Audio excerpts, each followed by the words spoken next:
Әйтеке бидің өмірім халықтікі, өлімім ғана өзімдікі деген сөзі бар. Елге қызмет етудің не екенін ақылман бабамыз бір ауыз сөздің ішіне сыйғыза білген. Ал ел дегеніміз не? Ол аумағы мен халқы, заңдары мен билігі, сондай-ақ өзгеден ерекшелеп тұратын өзіндік рәміздері бар құрылым. Қазақ елінің де қастер тұтар қасиетті рәміздері бар. Биыл еліміздің мемлекеттік рәміздерінің қабылданғанына 33 жыл толып отыр.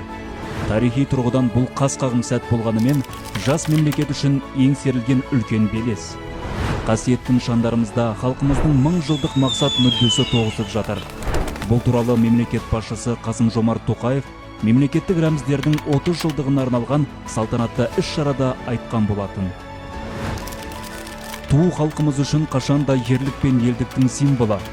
Көк түріктер заманында бабаларымыз бөрілі байрақтың төңірегіне топтасты.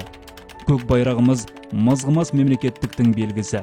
Ел таңбамыз азаттықтың айшықты көрінісі. Ал әнұранымыз еркіндік пен елдіктің үні. Тәуелсіздіктің осы үш символы халқымызға ерекше рух береді. Әрқайсымыздың кеудемізге мақтаныш ұялатады. Өйткені бұл бабаларымыздың орындалған арманы, деді президент. Біз бүгінде бабаларымыз ғасырлар бойы армандап өткен тәуелсіз елде, тыныштық заманда өмір кешіп жатырмыз. Көк байрақтан рух алып, әнұранымыз шырқалғанда тебіреніп қолымызды көкірегімізге қоямыз. Біз осы қасиетті нышандарымызды құлатпай, биік ұстасақ, олар біздің еңсемізді жоғары көтеріп тұрады.